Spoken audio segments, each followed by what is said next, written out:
সকাল ৯টা নিউজে সবাইকে আমন্ত্রণ। সাথে আছে আমি নাফিস আব্দুল্লাহ।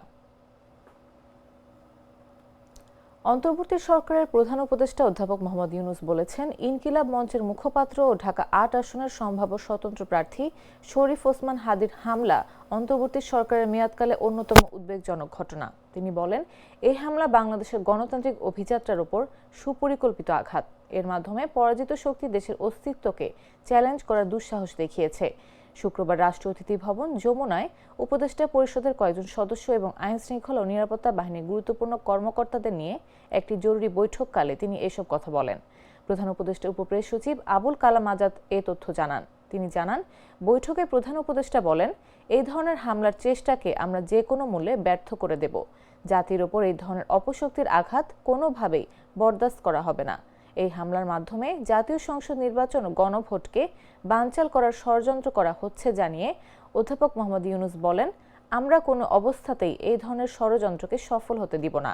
আঘাত যাই আসুক, যত ঝড় তুফান আসুক, কোনো শক্তিই আগামী নির্বাচনকে বানচাল করতে পারবে না।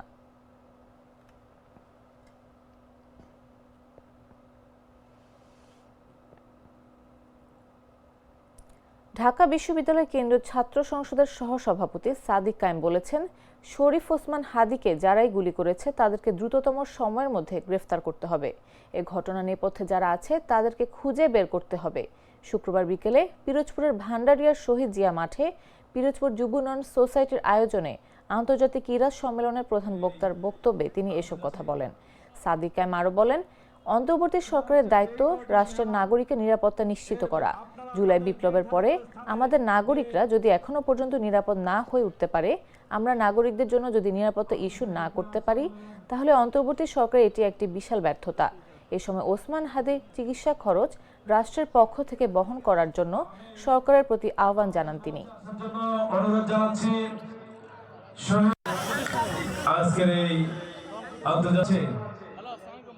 জুলাই বিপ্লবের পরে আমাদের নাগরিকরা যদি এখন পর্যন্ত নিরাপদ না হয়ে উঠতে পারে, আমরা নাগরিকদের জন্য যদি নিরাপত্তা ইস্যু করতে না পারি, তাহলে অন্তর্বর্তীকালীন সরকারের এটা বিশাল ব্যর্থতা। আমরা অনুরোধ করব, এই ঘটনার সাথে যারা জড়িত আছে সন্ত্রাসীদেরকে দ্রুত সময়ের মধ্যে যেন আইডেন্টিফাই করা হয় এবং একই সাথে আমাদের হাদি ভাইয়ের সর্বোচ্চ চিকিৎসার যেন রাষ্ট্রের পক্ষ থেকে ব্যবস্থা করা হয়।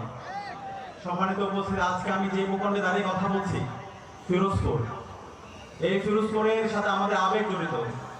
ছোটবেলা থেকে যখন আমাদের বুঝ হয়েছে, তখন থেকে এই ফিরোজপুর এবং ফিরোজপুরের সাথে যে নামটি জড়িত, আল্লামা দেলাওয়ার হোসেন সাঈদী, এই নামটা শোনার সাথে সাথে আমাদের মন থেকে দোয়া আসতো। ছোটবেলা থেকেই আমরা আমাদের নয়নের মণি কোরআনের বাকি আল্লামা দেলাওয়ার হোসেন সাঈদী হুজুরের নাম শুনে শুনে বড় হয়েছে। ওনার যে আধিপত্যবাদের বিরুদ্ধে লড়াই, আগ্রাসনের বিরুদ্ধে যে ওনার লড়াই, ইনসাফের পক্ষে ওনার যে লড়াই, সত্যের পক্ষে যে ওনার লড়াই, সেটা দেখে আমরা উজ্জীবিত হয়েছি। গণ অধিকার পরিষদের সভাপতি ও সাবেক ডাকসু ভিপি নুরুল হক নূর বলেছেন, তফসিল ঘোষণা মানে নির্বাচন নয়, দেশে অস্থিতিশীলতা সৃষ্টির চেষ্টা চলছে। নুরুল হক নূর বলেন, ঢাকা ইনকিলাব মঞ্চের সংগ্রামী তরুণ আমাদের ছোট ভাই ওসমান হাদিকে গুলি করেছে দুর্বৃত্তরা। তফসিল ঘোষণা হলে যে নির্বাচন হবে সেটি বলার অবকাশ নেই, কারণ পতিত কিছু ফ্যাসিস্ট শক্তি, পরাজিত শক্তি, তারা নানাভাবে দেশকে অস্থিতিশীল করার, নির্বাচনকে বানচাল করার কাজ করে যাচ্ছে। শুক্রবার পটুয়াখালীর গলাচিপা উপজেলার পানপট্রি ইউনিয়নে নির্বাচনী পথসভা শেষে তিনি কথা বলেন। বারবার বলে আসছিলাম যে যখনই নির্বাচনী তফসিল ঘোষণা হবে, এই নির্বাচন যে তফসিল ঘোষণা হলেই নির্বাচন হবে সেটি বলার অবকাশ নাই, কারণ ওই পতিত ফ্যাসিস্ট শক্তি, পরাজিত শক্তি, তারা নানানভাবে দেশকে অস্থিতিশীল করা, নির্বাচনকে বানচাল করার কাজ করে যাচ্ছে। কাজেই সেখানে যদি আমরা জুলাইয়ের শক্তি সমূহ রাজনৈতিক দল যদি ঐক্যবদ্ধ না থাকি, তাহলে কিন্তু আগামীতে নির্বাচন হবে কিনা সেটি নিয়ে সন্দেহ আছে। আবার হলেও সেটি সুষ্ঠু নির্বাচন, গ্রহণযোগ্য নির্বাচন হবে সেটি নিয়ে সন্দেহ আছে। তাই আমরা জুলাইয়ের শক্তি সমূহ ঐক্যবদ্ধ থাকতে চাই, সমন্বয়ের মাধ্যমে আগামীতে একটি অবাধ, সুষ্ঠু, নিরপেক্ষ নির্বাচন করতে চাই। এবং এই জুলাইয়ের শক্তি সমূহ যদি ঐক্যবদ্ধ থাকে, তাহলে কোনো ফ্যাসিবাদী শক্তি মাথা চাড়া দিয়ে উঠতে পারবে না, নির্বাচন বানচাল করতে পারবে না।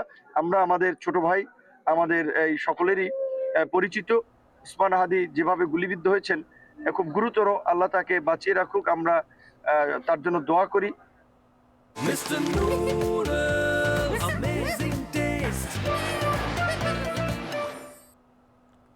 ইনকিলাব মঞ্চের মুখপাত্র শরীফ ওসমান হাদিকে গুলির প্রতিবাদে বিক্ষোভ মিছিল ও মহাসড়ক অবরোধ করেছেন ইসলামী বিশ্ববিদ্যালয়ের শিক্ষার্থীরা। শুক্রবার সন্ধ্যায় এই বিক্ষোভ মিছিল হয়। পরে কুষ্টিয়া খুলনা মহাসড়ক অবরোধ করেন শিক্ষার্থীরা। জানা যায়, এদিন সন্ধ্যা ৬টায় বিশ্ববিদ্যালয়ের জিয়া মোড় থেকে বিক্ষোভ শুরু হয়। মিছিল নিয়ে ক্যাম্পাসের বিভিন্ন সড়ক প্রদক্ষিণ শেষে বিশ্ববিদ্যালয়ের প্রধান ফটক সংলগ্ন খুলনা কুষ্টিয়া মহাসড়ক অবরোধ করেন শিক্ষার্থীরা। পরে সেখানে প্রতিবাদ সমাবেশ ও হাদির সুস্থতা কামনায় দোয়া মোনাজাত করা হয়। এতে বিশ্ববিদ্যালয়ে শাখা ছাত্রদল, ছাত্র শিবির, বৈষম্য বিরোধী ছাত্র আন্দোলন, ইসলামী ছাত্র আন্দোলন ও Islamic university students association of NSF নেতৃবৃন্দ সহ ২ শতাধিক শিক্ষার্থী অংশ নেয়। মিছিলে শিক্ষার্থীরা হাদির ওপর হামলা কেন, ইন্টারিম জবাব চাই, হাদি ভাইয়ের রক্ত বৃথা যেতে দিব না, তুমি কে আমি কে, হাদি হাদি, ইনকিলাব ইনকিলাব, জিন্দাবাদ জিন্দাবাদ, বিপ্লবীরা আহত কেন, ইন্টারিম জবাব দে সহ বিভিন্ন স্লোগান দেন।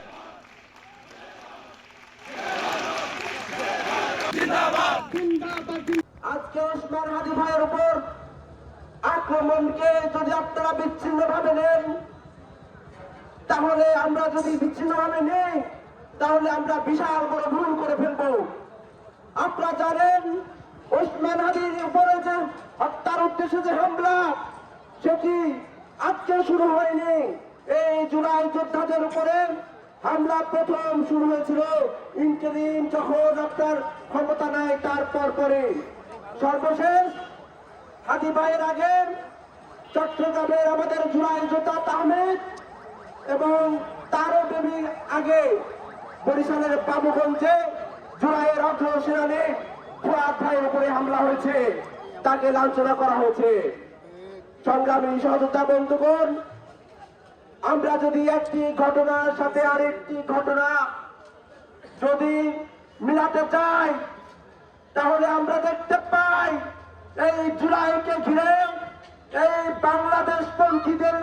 বাংলাদেশপন্থীদের বিরুদ্ধে এক গভীর ষড়যন্ত্রে লিপ্ত হয়েছে বাংলাদেশে ঘাপটি মেরে থাকা আওয়ামী লীগের সহযোগীরা এবং আওয়ামী লীগের লেসপন্সাররা। সিলেটের শাহজালাল বিজ্ঞান ও প্রযুক্তি বিশ্ববিদ্যালয়ের কেন্দ্রীয় ছাত্র সংসদ নির্বাচনে স্বতন্ত্র প্রার্থীদের একাংশ নিয়ে সাধারণ ঐক্যস্বর নামে একটি প্যানেলের ঘোষণা করা হয়েছে। এই প্যানেল থেকে ১৭ জন নির্বাচন করবেন। শুক্রবার বিশ্ববিদ্যালয়ের গোল চত্বরের সংবাদ সম্মেলনে এই প্যানেল ঘোষণা করা হয়। সাধারণ ঐক্যস্বর প্যানেল থেকে সহসভাপতি পদে পেট্রোলিয়াম মাইনিং ইঞ্জিনিয়ারিং বিভাগের মুহি শারদ, সাধারণ সম্পাদক পদে কম্পিউটার সায়েন্স অ্যান্ড ইঞ্জিনিয়ারিং বিভাগের মোহাম্মদ সাইফুর রহমান এবং সহ সাধারণ সম্পাদক পদে অর্থনীতি বিভাগের হাফিজুল ইসলাম হাফিজ প্রতিদ্বন্দ্বিতা করবেন। অন্যদের মধ্যে সহ ক্রীড়া সম্পাদক পদে মাসুদ শাহরিয়ার, সমাজসেবা সম্পাদক তাকবীর আহমদ, ছাত্রী বিষয়ক সম্পাদক সুইটি আক্তার, স্বাস্থ্য পরিবেশ বিষয়ক সম্পাদক হানিফ হাসান, শিক্ষা গবেষণা ক্যারিয়ার উন্নয়ন বিষয়ক সম্পাদক রবিউল ইসলাম, তথ্য প্রযুক্তি সম্পাদক ফাহমিদ হাসান তুহিন, আন্তর্জাতিক সম্পাদক আরমান হোসেন ইমন, পরিবহন সম্পাদক জুবাইর হোসেন এবং আইন ও মানবাধিকার বিষয়ক সম্পাদক পদে তাসমিমা মাহফুজ লড়বেন। প্যানেলটি থেকে সদস্য পদে লড়বেন রাকিব হাসান, আকাশ দাস, নাজমুস সাকিব, তাহমিদুর রহমান তুহিন ও এহসানুল হক মিলন। রসায়ন বিভাগের 2021-22 সেশন থেকে স্বর প্যানেল থেকে প্রার্থী হিসেবে লড়বেন অর্থনীতি বিভাগ 2021-22 সেশনের। নাটা জেলি আর পানীয়র এক অসম কম্বিনেশন, ড্রিঙ্কো চাবান পানীয়। জানাবো আন্তর্জাতিক সংবাদ।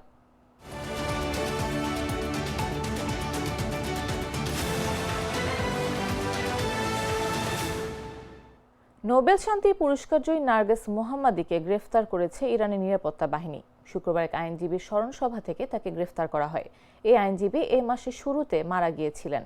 ইরানি নারী নার্গিস মোহাম্মদী 2023 সালে নোবেল পুরস্কার জেতেন। ওই সময় কারাগারেই বন্দী ছিলেন তিনি। তবে 2024 সালের ডিসেম্বরে তাকে কারাগার থেকে মুক্তি দেওয়া হয়। শুক্রবার তাকে সহ আরও কয়েকজনকে গ্রেফতার করা হয়েছে। তারা খসরু আলীকর্দি নামে এক আইনজীবীর স্মরণ সভায় উপস্থিত হয়েছিলেন। গত সপ্তাহে নিজ অফিস থেকে তার মরদেহ উদ্ধার করা হয়।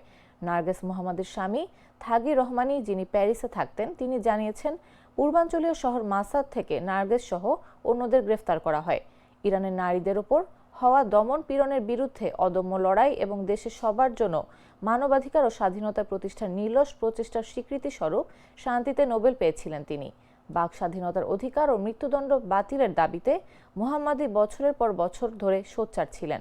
তার এই বলিষ্ঠ ভূমিকার জন্য ইরানের শাসক গোষ্ঠী তাকে বারবার গ্রেফতার করেছে এবং বর্তমানে তিনি 31 বছরের দীর্ঘ কারাদণ্ড ভোগ করছেন। নোবেল কমিটির মতে তার এই পুরস্কার ইরানের জনগণের, বিশেষ করে নারীদের মুক্তির আন্দোলনের একটি গুরুত্বপূর্ণ প্রতীক।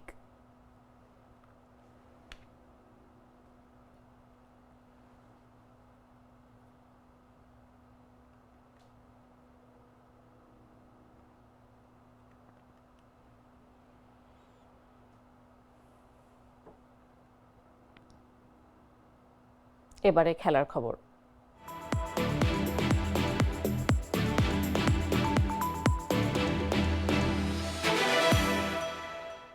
নবাগত পিডব্লিউর বিপক্ষে ড্র করে বাংলাদেশ ফুটবল লিগ শুরু করার পর আর পেছনে তাকায়নি বসুন্ধরা কিংস। লিগের 5 বারের চ্যাম্পিয়নরা শিরোপা উদ্ধারের মিশনে ম্যাচের পর ম্যাচ জিতে চলছে। শুক্রবার ষষ্ঠ রাউন্ডে কিংসের বাধা ছিল বর্তমান চ্যাম্পিয়ন মোহামেডান। সেই বাধাও ভালোভাবে টপকে গেছেন রাকিব তপুরা। নিজের মাঠ কিংস অ্যারেনায় বসুন্ধরা কিংস 2-0 গোলে হারিয়েছে মোহামেডানকে। এবারে লিগ ভালো কাটছে না মোহামেডানের। কিংসের কাছে হারায় তারা পিছিয়ে পড়ল 9 পয়েন্ট। এখান থেকে ঘুরে দাঁড়িয়ে শিরোপা ধরে রাখাটা কঠিনই হয়ে যাবে মোহামেডানের। এই ম্যাচের আগেই উত্তেজনা তৈরি হয়েছিল দুই দলের মধ্যে। নিয়ম অনুযায়ী ম্যাচের ভেন্যুতে অ্যাওয়ে দলের অনুশীলনের সুযোগ দেওয়া হয়। কিংস সেই সুযোগ দেয়নি মোহামেডান। ম্যাচেও ছিল কিছুটা উত্তেজনা। ম্যাচ শেষ মুহূর্তে তো মোহামেডানের উজবেকিস্তানের মিডফিল্ডার মুজাফরভকে লাল কার্ড দেখান রেফারি। 15 মিনিটে রাকিবের গোলে লিড নেয় কিংস।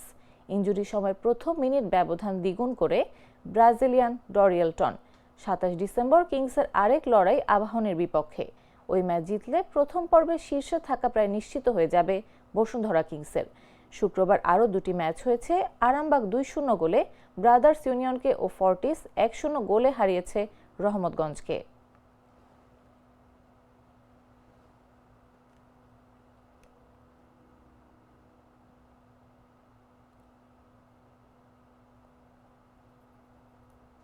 দর্শক, এই ছিল এখনকার মতো। প্রতি মুহূর্তে সর্বশেষ খবর পেতে ভিজিট করুন jagonews24.com, ফলো করুন আমাদের ভেরিফাইড ফেসবুক পেজ এবং সাবস্ক্রাইব করুন জাগো নিউজের ইউটিউব চ্যানেল। এতক্ষণ সাথে থাকার জন্য ধন্যবাদ সবাইকে।